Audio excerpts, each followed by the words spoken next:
So our topic for today, inshallah, is going to be on another Sahabi. We all know him as Salman Alfarsi. So Salman Alfarsi, he has a very, very interesting story, how he became a Muslim. And his entire story is actually summarized in a hadith that he narrated to Abdullah ibn Abbas, that were captured in sorry, it's not a hadith, it's a seerah. So he narrated it to Ibn Abbas, that he then Ibn Abbas, then the historian took this story and put it in the seerah books. So Salman al-Farsi, from his name, he is a Farsi, so he is not an Arab. He actually was a Persian. He comes from Iran, from a village that is called G, next to Rama Hormuz. This city is still available now in Iran, Rama Hormuz. So he comes from that part of the world. Salman al-Farsi was a son of a rich man. So some narration, what he says that I was a son of a dehqan. So some narration says that a dehqan is a priest in the Zoroastrian temple. So we all know that Zoroastrians, these are the people who they're worshipping fire, or maybe it's not worshipping fire, but they say that fire represents God, and their faith is about keeping that fire lit all the time. So some people say that a dehqan means that a priest in a Zoroastrian temple. Others say he was like a landlord. His father was a landlord and he had a lot of lands.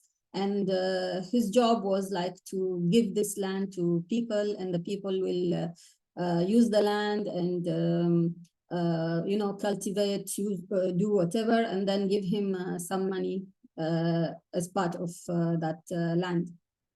So in general, Salman al-Farsi was he came from a rich family. His father was he loved Salman so much. He loved Salman so much that he actually did not let him go out. He kept him in the house like Salman himself in the narration says, like a jariya, like a girl, like pampered. Like he was not given any hard work or any hardship or anything that like men used to do at that time. So he was kept at home. So with a life like that, subhanallah, from the beginning, Salman had this interest in religion. So having so much time, he used to go to the temple and serve the fire, so he used to go a lot.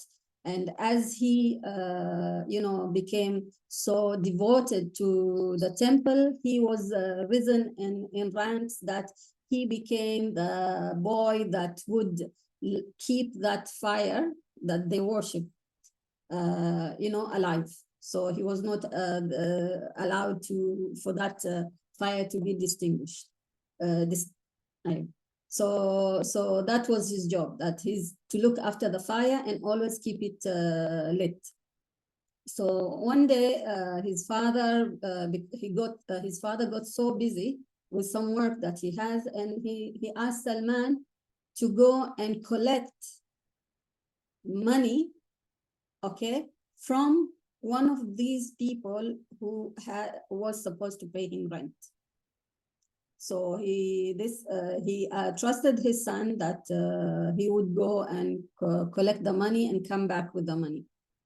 As Salman, like we said, so he didn't go out much. He didn't go He didn't, like do any expedition, whatever.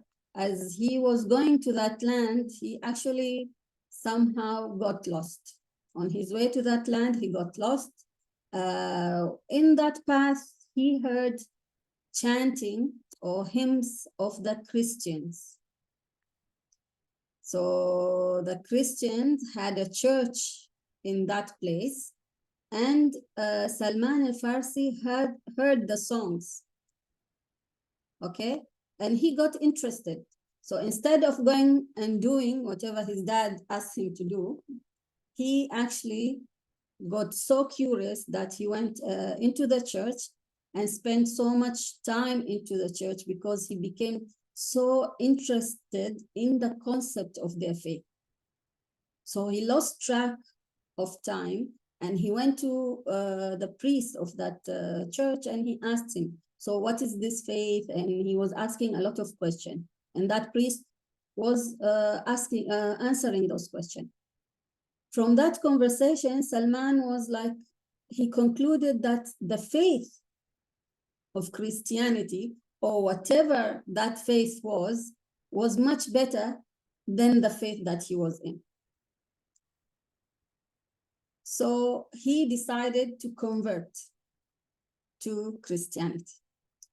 The narrations say, or the historians say, that the type of Christianity that was practiced in that part of Persia was called Nestorian Christianity. So this was one of those sects of Christianity that did not abide to the or popular Christianity at the time, and they had to flee, and they were like persecuted as well. So they had to flee. So some of them went to the Persian land, with Persia and the Romans at the time. There was a very big wars between them. It was a war of power. But these Christians, they ended up going to the Persian land in order to practice their religion. So this was a very, like you can say, a very minor people that were practicing this faith of Christianity. So with that interest of Salman in this this Christian religion, he asked the priest that where's the original source of this religion. The priest told him this religion comes from Asham. We all know Asham is the countries where Jordan, Lebanon, Syria, and Palestine are at the moment. In the olden days, they were called Asham. Even now, if you refer to Syria, some refer to Syria as Asham. So he told him that was the originality of this, or the source of this faith. And then in the meantime, his dad was looking for Salman. I mean, I just sent him for an errand. He's supposed to be back. Now he's taking so long that it's even becoming Maghrib. He's not back, and the dad started to get worried. And then he sent people looking for him. And then at that time, Salman was coming back home, and then he found his father panicking, and his father asked him, where were you, what you were doing? And then, Salman, being naive, he said, I went to a church, I found a church, and I got interested in that religion, and I have decided to convert. Of course, the father did not like it. If the father was a priest in the temple, this was not an easy thing to accept. Like any faith, like you follow what we are in. You don't question the faiths at the time. Don't question. You just follow the religion that we are in. So his father did not like that fact, and he prohibited Salman to go out, and actually shackled him and put him in chains, and he imprisoned him in the house. So Salman then sent, so he had, of course, they had servants and this, so he managed to convince one of the servants to send a letter to the priest telling him that if you hear of a ship or a caravan that is going to Asham, let me know. So after a few, weeks or whatever, or months, Salman received that letter saying that there is a caravan that is moving from where we are and going and heading to Asham. So Salman collected whatever he had. He managed to escape, and he went all the way to that caravan and all the way to Asham. And that was the end of his time in Persia, and knowing his previous life and knowing his father. He just left just like that, with no goodbye, no remorse, nothing. So Salman then went all the way to Asham, and then when he reached Asham, he was asking about the most righteous or the most knowledgeable priest of this Nestorian Christianity that he can follow. And the people, showed him, go to this church, you'll find the patriarch, I think that's what they call them. He is the most righteous person that we know of that faith, and we trust him. So Salman goes to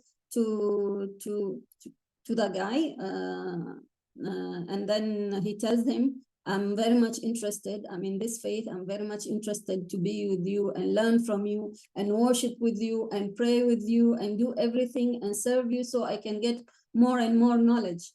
And the patriarch was very happy because he saw that this person was very, dedicated and very sincere, and he accepted him to enter the church. So with that acceptance, then Salman used to be in the church and serve the church. As he was with this supposedly righteous guy, he found him to be the most corrupted person he has ever known. Everything that he tells the people to do during his sermons, he does the opposite. He encourages people to donate and send money and, for the poor, for the church, whatever. And the guy would take the money and keep it for himself. And this guy was so rich that he had like 7 full chests filled of gold and silver. And then Salman grew to hate this guy because he saw that hypocrisy. He saw what he was doing. Who would tell the people not to lie, not to, fornicate, not to drink, not to whatever. And then behind the doors, he saw everything that this guy did was exactly the opposite of what he was preaching. And then the time came where this patriarch died. And when he did, the people wanted to do a big, funeral for him. Before they did that, Salman went to them and told them, this was the most corrupted guy that you would ever see on this land. The people, of course, didn't, believe him because who are you? You're just a Persian guy. You are here and you're telling us that this our most righteous person that we know that he is corrupt. Do you have an evidence? So Salman told them, come and I will show you I will show you what he has. The people then followed Salman, and Salman went to the room of this patriarch because Salman lived in that church and he knew all the places where the guy hid his money, where he kept all of the things. So he showed them the chests of gold, and while they were looking in the gold, of course, you can recognize some of the things that you've donated. I've donated, like you say, I've donated a ring or a bracelet or whatever, and I can see it there instead of it being donated or used for a good thing. I can see it's part of someone's wealth. So the people became so angry. And instead of burying this person, they decided not to bury him. They crucified him and they stoned him while he was dead. That's how angry they got, for being deceived. So now Salman was, again in looking for another mentor. He wanted, he still wanted this faith. He didn't judge the faith based on a person who was supposedly representing the faith and did everything wrong in that faith.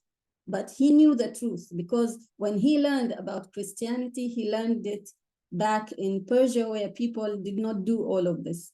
So he was looking for another mentor. So the people, when they assigned a new person, this person was the total opposite of the guy who just died. He was so righteous. He was so honest. He was so humble.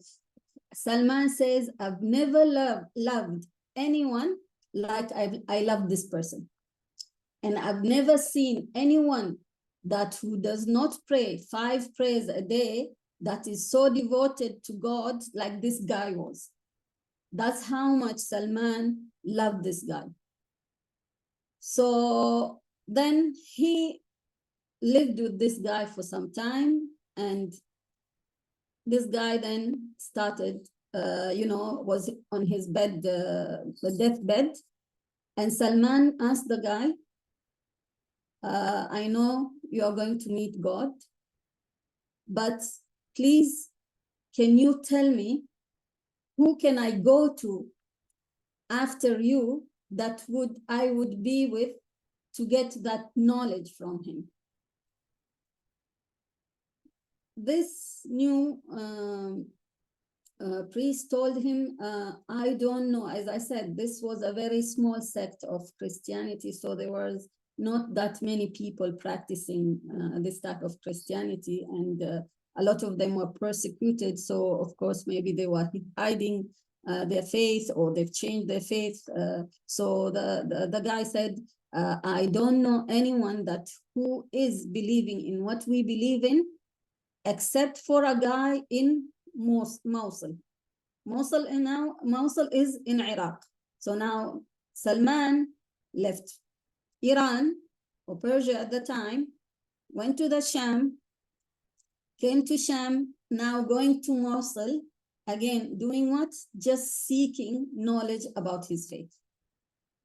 So when this righteous man died, he went all the way to Mosul and found a guy that he was told about, and he went and he introduced himself, and he said, I came from Fulan, who told me to come, or recommended me to come to you so I can learn more and more. And the person, of course, accepted him, and after a few months, this guy also was going to die. So before dying, he asked him the same question: who can I go to that I would be, under his mentorship, that I would learn more from? This guy said, now you have to go. I only know one guy in Nusaybin. Nusaybin now is in the border of Syria or Turkey. So now he's leaving Iraq. He's going to go all the way to Turkey in order, again, to learn more and serve his faith more. So now you see that Salman, with all of these years, he is becoming like a monk, he's much devoted to the Christian faith. And we know in the Christian faith, when you are devoted, you are not allowed to have possessions, you're not allowed to marry, and so on and so forth. So he then moves from Mosul and goes to Nusaybin, and in Nusaybin he finds that guy, and he talks to him and tell him the same thing: I come from Fulan, and I want to be with you. And then again, the guy in Nusaybin as well is going to die after few months. And before he dies, he asks him, where can I go next to a person that I can, do the same thing and serve him? And this guy says, I don't know anybody except for this guy in Amorium. This Amorium or Amoria is in Turkey. Then this Salman Alfarsi makes another hijrah, as you can say, or another journey to Amorium, doing the same thing. All what he's doing is just seeking the truth.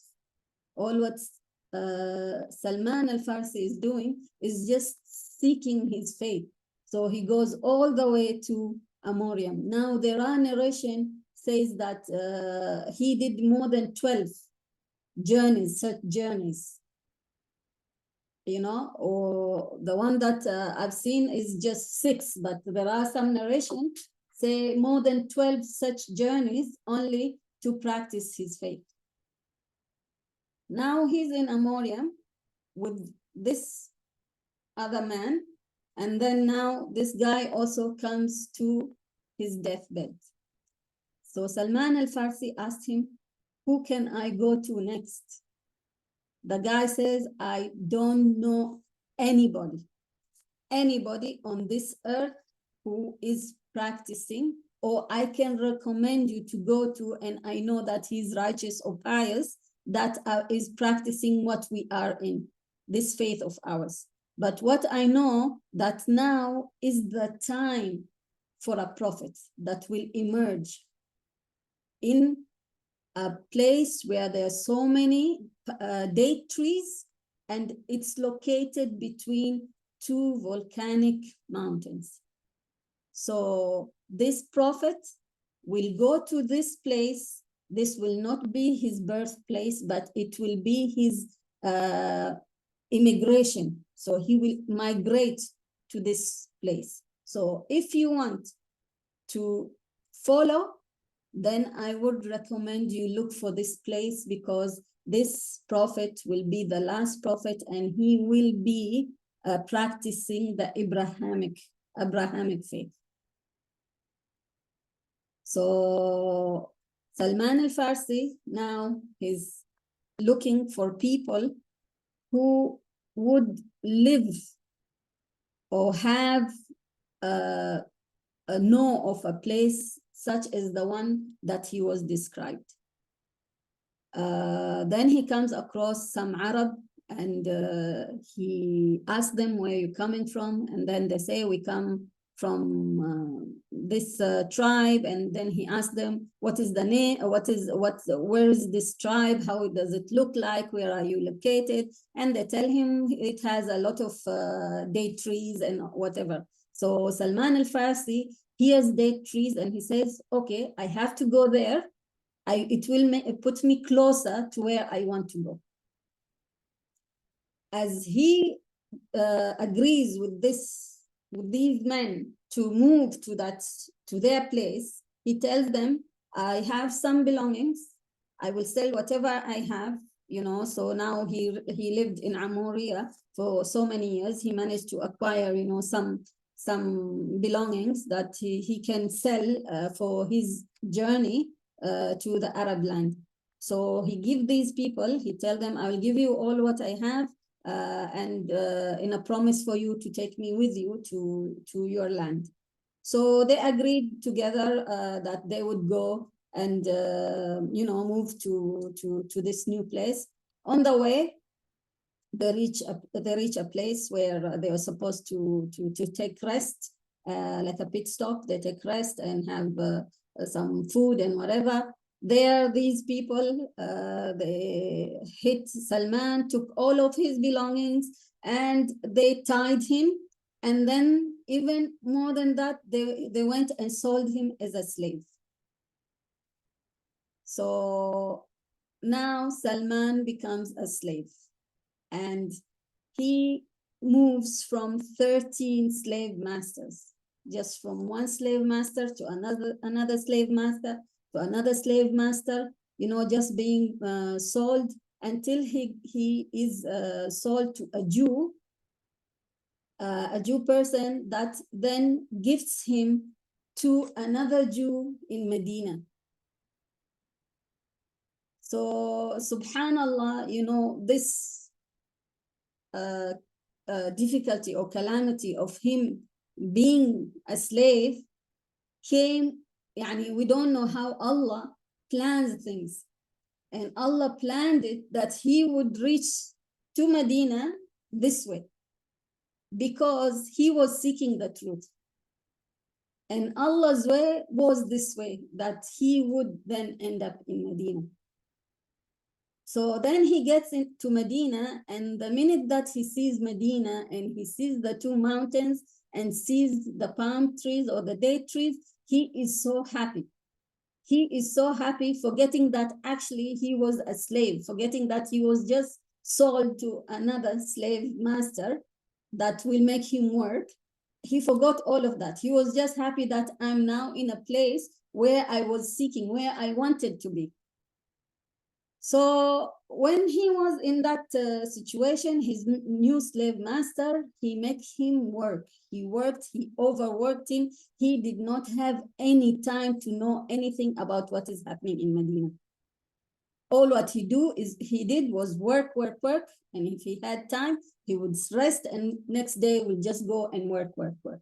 Until one day, the cousin of this, his slave master, another Jew, came and told him, did you hear what happened?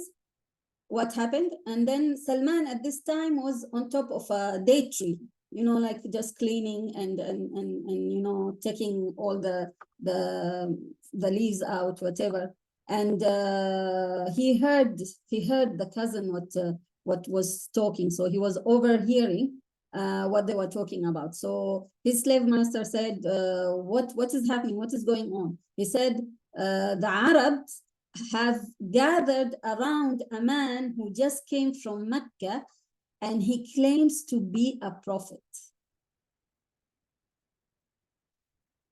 Salman Alfarsi says, I almost fell from the tree when I heard this. This is exactly what I have spent all of these years waiting for, and now I hear this person saying this. He said, I got so shocked, I was so trembling that I almost fell on my master. So he came down from the date tree very fast, and he went to the cousin of his master. He goes, what did you say? Tell me again, what did you say? And then his master looked at him like, did you forget who you are? And he hit him and told him, go back to your work. So now Salman knows that there is a person in Quba claiming that he is a prophet. Before that, I forgot to say that the man in Amuriya, when he told Salman that there will be a prophet coming, okay, Salman asked him, how will I know that he is a prophet? The man said, he is a prophet. There are only 3 signs that you will know that he is a prophet. The first sign, that he will never take sadaqah or eat from sadaqah. Okay. The second sign, that when he receives a gift, he would take the gift. The third sign is that he has the seal of the prophets. This was all mentioned in their in their books, that the prophets, they come with the seal of prophets.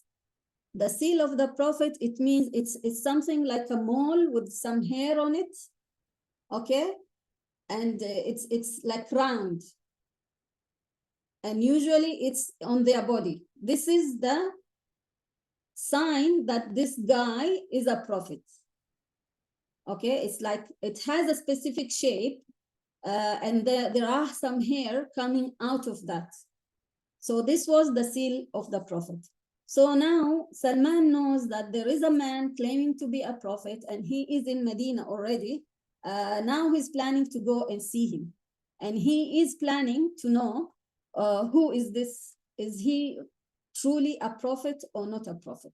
He's already gone through so many people, so many deception, so many, people who took his money, people who were righteous, people who are not righteous. So before believing that this guy is a prophet, he wanted to actually make sure that he is actually a prophet. So he goes to the Prophet. So at night, when he was done with his work, he managed to go and see the Prophet in Quba. Quba is where the Prophet ﷺ reached when he first arrived in Medina, and he had a mosque there. So Salman made the journey to Quba, and as he arrived to Quba, so he was going to test the Prophet ﷺ with the first test.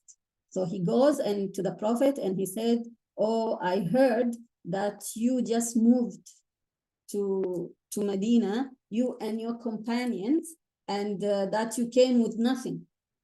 So I have gathered some dates for you, and I'm giving it to you as a sadaqah, that it would go to the poor people, and I did not find anyone in this city that is worthy of this sadaqah except you." So he made sure that to enunciate sadaqah. So he went and gave Salman Alfarsi so Salman Alfarsi gave it to the Prophet sallallahu alaihi wasallam. The Prophet sallallahu alaihi wasallam took the dates and gave it to the companions, and he never ate from the dates. So to Salman, that was his first sign. After a few days, he wanted to test the Prophet again. So he managed to gather again some food or some dates. And then he went to the Prophet ﷺ and told him, "I've noticed that last time you did not eat from the dates I gave you. So please accept these dates as a gift from me. Okay, a gift from me to you for you to be able to eat." The Prophet ﷺ took the dates and he started eating them. To Salman now, this was his second sign. So now the last sign is the seal of the Prophet. This seal of the Prophet, for the Prophet ﷺ, it was between his shoulder blades. So how is he going to see the back of the Prophet ﷺ and check that? So he was looking for opportunities where he was going to see that seal of the Prophet. One day there was, like weeks later, there was a funeral, and the Prophet ﷺ attended the funeral with so many of his companions and some people from the Medina community, and Salman Alfarsi was one of them. And he noticed the Prophet ﷺ, and the Prophet at that situation, he was wearing something like an ihram. So he had a piece of cloth that was tied at his lower part, and then another one on his top, his shoulder. So he said, "Now this is my opportunity, because that upper part might come down at any moment, and I will be able to see the seal of the Prophet." So wherever the Prophet ﷺ would go, Salman will go behind him, and Salman would go. And so if the Prophet went right, Salman will go to the right and look at the shoulder. When he goes left, he will do the same, until the Prophet ﷺ, he noticed, he knew that this guy was looking for something. And this was not the first time that people were looking for that seal of the Prophet. So the Prophet ﷺ, with his witness, he knew this guy was looking for that sign. So he put that piece of cloth down, and it became so apparent, and it was there like in Salman's face, and the minute that he saw the seal of the Prophet, he couldn't help himself. He just jumped and he went and started hugging the Prophet ﷺ and crying and say, "This is what I've been waiting for almost 30 years of my life. I'm on this journey only to be able to reach to this moment." So it took him almost 30 years looking for the truth until Allah, made him meet the Prophet ﷺ. Now the companions, they see this and they see this guy, the Persian guy who's, like hugging the Prophet from behind and like shouting and whatever. So the Prophet ﷺ tells Salman, okay, can you let go of me now? And then Salman lets him, and then the Prophet ﷺ asks Salman, who are you and what is your story? And then Salman again goes and tells him his entire story until the moment that they left, that they met. Then now Salman, of course, becomes a Muslim. He's already seen the Prophet, but there is another problem, that he is still a slave. So being a slave, it means you don't have your freedom of, like attending the mosque and attending the halaqat and learning and whatever. He was again overworked by his master. So with that, he missed Badr, he missed Uhud. He didn't attend any of these battles with the companions and with the Prophet sallallahu alaihi wasallam. Until one day he went and he complained to the Prophet sallallahu alaihi wasallam, and then the Prophet sallallahu alaihi wasallam told him, why don't you do mukataba? Mukataba in the Arabs during the Arab time was something. It was like a transaction where a slave would go to his master and ask him, how much am I worth for you, or how much is my freedom worth? And then the slave master, of course, will give him like a price and give him some time for that guy to go and work and bring the price back so he can be free. His slave master, when the Prophet ﷺ told Salman, go to your master and ask him to do mukataba. When Salman went to his master told him, okay, your price is worth 300 date trees, and they, like I need to see them, like surviving. I need to see them growing, that when they grow, they will give me dates. So this means it's not today, tomorrow. You need to plant 300 palm dates, okay? Wait for them to grow and ensure that each and every one of the 300 is alive, because if they are not a total of 300, it means you will have to plant some more in order for them to be 300. And then make sure that each and every one out of the 300 is, has grown to be a healthy date tree that will then give me dates in the future. And on top of that, I need 40 uqiyah of silver, something like 1 kilogram of gold, something like that. I read it somewhere that it's equivalent to 1,000 grams of 1,000 grams of gold. So then the Salman Alfarsi goes back to the Prophet sallallahu alaihi wasallam and tells him, this is what the guy said, like it's not reasonable. The price is not reasonable at all. Then the Prophet sallallahu alaihi wasallam turns to his companion and said, help your brother.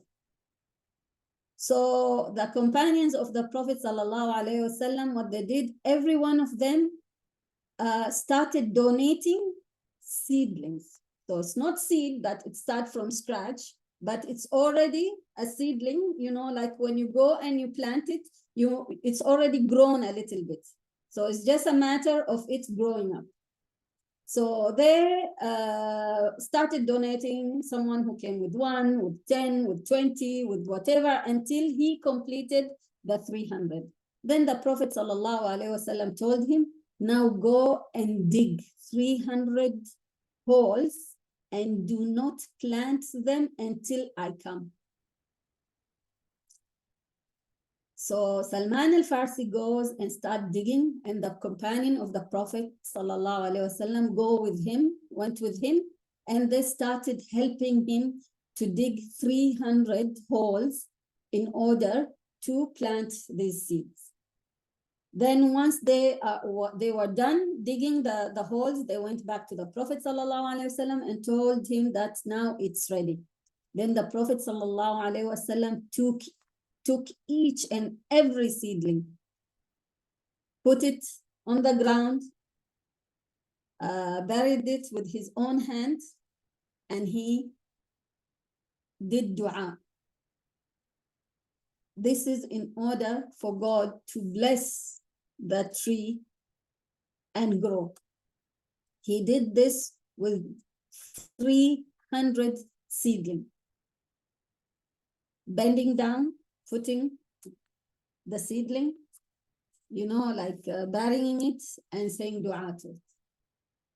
And subhanallah, all of the 300, none of them died. None of them died. We have plants, we plant in winter, they die in summer. These 300, they survived and they grew. Now the issue was for the 1,000 uqiyah of silver. Sometime a man came and he donated a piece of gold to the Prophet ﷺ and told him, this is for you. The Prophet ﷺ, the minute that he saw that gold, he goes and says, where is the Persian guy? And they go and they call Salman Alfarsi, and he goes to the Prophet ﷺ. Then the Prophet looks at him and tells him, here, go and give it to your master, and it will be your the cost of your freedom. So Salman Alfarsi looks at it and says, how can this be equal to 40 uqiyah of silver? The Prophet ﷺ said, take it and it shall be enough.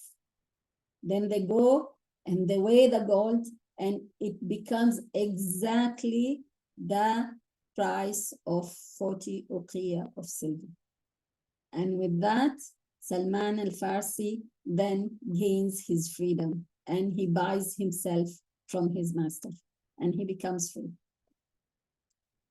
Then he goes back to the Prophet ﷺ, and we know that the Prophet ﷺ, for all the people of Quraysh who migrated to Medina, he did mu'akha with someone else with Al-Ansar.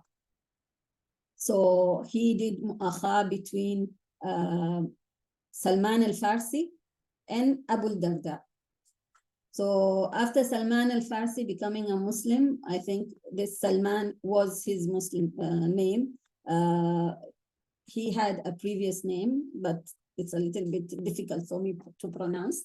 So we just know that he's Salman Al-Farsi. And his kunya was Aba Abdullah. So they used to call him Aba Abdullah. And Aba Abdullah then became the brother. He had mu'akha with Abu Darda. Abu Darda is a very known companion of the Prophet ﷺ. He was a very righteous man, very one of the most knowledgeable Sahaba. He even could give fatwas. So he was that dedicated worshipper. So being part of his household, so Salman lived in Abu Darda's house. While he was there, he looked at Abu Darda's wife, and then he saw her that she was, not that happy, not that, their situation was not that good. So he asked her, what's wrong, why are you guys like this? So she said, your brother has no interest in this life whatsoever. He is only dedicated to worship. So she was not complaining. She was telling him actually that he's only interested in worship. So Salman Al-Farsi, being who he is, being coming from Christianity himself, seeing people who are righteous, people who are corrupted, people who are overdoing religion, becoming so fanatic about religion that they don't have that balance in their life, he decides to do something. So when Abu Darda came home, there was lunch. So Abu Darda goes to Salman Al-Farsi and tell him, have some food. So Salman says, no, you have to have some food with me. So Abu Darda says, no, I'm fasting. He said, no, you have to break your fast and eat with me, otherwise I will not eat at all. Then he forces him to break his fast and eat. And then comes the night, and the minute that it becomes night, Abu Darda will step on the prayer mat and does qiyam. The whole night he will do qiyam. Then Salman Al-Farsi told him, go back to sleep. He said, no, I want to pray. He said, no, go back to sleep. He's telling him, go back and be, with your wife. Go and, look after your wife, have some quality times, have, talk or whatever. And so he tells him, go back to your room, go and sleep. Then Abu Darda goes back to the room, comes back after a few hours, and Salman Farsi tell him, it's not time yet, go back to sleep.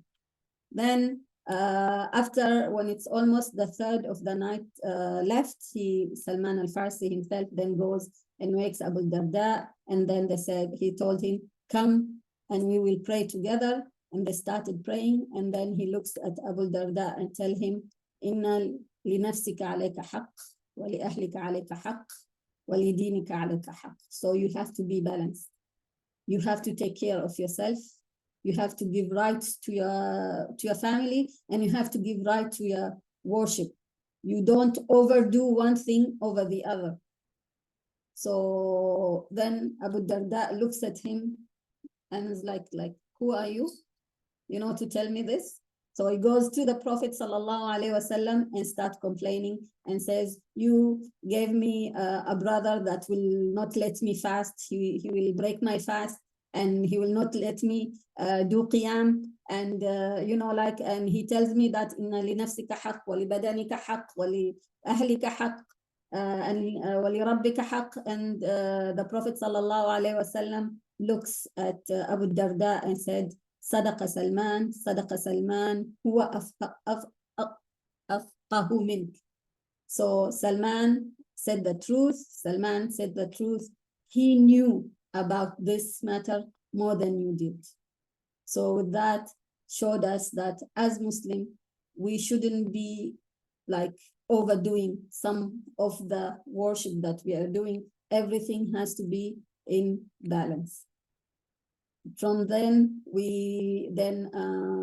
came the Battle of Al-Khandaq, or the trench, which I spoke about a couple of months ago.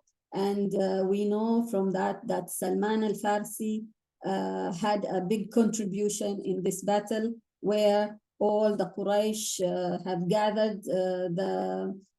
We spoke about the tribes that came to besiege Al-Madinah Al-Munawwara. There were almost 10,000 people that were going to, invade the Medina. And the Prophet ﷺ knew about this, and he was looking for a solution on how to protect the Medina, because those were 10,000, and the Prophet and his companion all together with the Jew, they were around 3,000. So they knew that it would be a catastrophic defeat if they were ever defeated. And with that, Salman al-Farsi came to the Prophet ﷺ and told him, Ya Rasulullah, we are in Persia. Whenever we feared our enemy, we would dig a trench. Yeah, and the Medina has a very unique location where it is between two mountains, and we can then dig a trench between the mountains. And the Prophet ﷺ liked the idea, and he supervised himself the digging of the trench. And we talked about the whole battle few weeks ago. And then this was the idea of Salman Alfarsi that actually helped protect the Medina. And of course, with God's help as well, they managed to win this battle, and kuffar and the non-believers and their allies, they all went back because it got so cold. They were there trying to, invade Medina, but they can't because of the trench. They've spent months when they thought that it will be only a matter of few days, and they were running out of food. It was becoming too cold, and subhanallah, in one night they just left. They just left Medina. Of course, there was some plot that was happening in between. So they just left Medina, and the Medina was protected. And with the death of the Prophet sallallahu alaihi wasallam, Abu Bakr came to power, and then Umar, and then the Battle of Qadisiyah happened, where the Muslim opened the Persian land, and with that, Salman Al-Farsi was then going back to Persia, and he was assigned as the governor of Al-Madain. Al-Madain is called Ctesiphon, and some remnants or some ruins of it is still there now. You can go and you can visit, and that's where he went back. He left Persia seeking for the truth, and then he went back to Persia, becoming a governor of Persia and of Madain in Persia. And then his life was very humble because he has experienced a life of being a monk for so many years, and then as becoming a Muslim and understanding more about Islam and how humble he has to be. His entire life was like of that sort. Even one of the narrations says that someone came to Medina and he bought like a bag of food for the animals, and he was looking for someone to help him carry it. And then he just saw Salman Al-Farsi, and he didn't recognize him, and told him, you man, come, help me with this, and gave him money and said, take it to my house. And then as the Salman Al-Farsi, because he was that humble, he helped the man, and he was carrying this bag and going to his house. And as the companions of the Prophet saw this, they went to Salman and told him, oh, we will take it off of you, we will help you, we will. And then Salman says, no, I will take it myself. And the man said, why are you doing this? And then the guy said, don't you know that this is the companion of the Prophet sallallahu alaihi wasallam? This is Salman Al-Farsi. And the guy was apologizing, but Salman said, no, I promised you to take this to your house, and I'm going to take it all the way to your house. Even being a governor, he never lived in a palace. He never lived in a big house. He never lived in any house. Actually, he used to live under a tree in the, outside. Even one time a person became so, he felt so bad about it. He told him, I will build your house. Then Salman looked at him and said, how big is this house? Then the man understood and said, it's just big enough that when you stand up, you will hit the roof, and when you lay down, your feet will touch the walls. So Salman then agreed, and he had that very small room, and then he died during the Khilafah of Uthman, or the beginning of Khilafah of Ali ibn Abi Talib. And this was his interesting story about, seeking the truth. And we can see that if Allah wants hidayah for you, it will happen. Wherever you are, whoever you are, if Allah wants hidayah, if you are sincere, if you are seeking hidayah, Allah will give it to you. You can see how many times he moved where he came from, what he went through, and at the end, how he died, all of this just to serve Allah and his Prophet. And with this, I end today's talk. And if you have anything to share,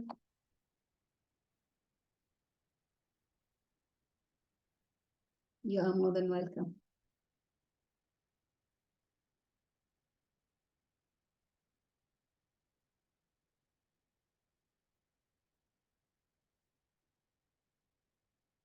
Okay.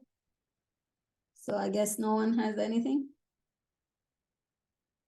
Okay, we'll just conclude with the dua.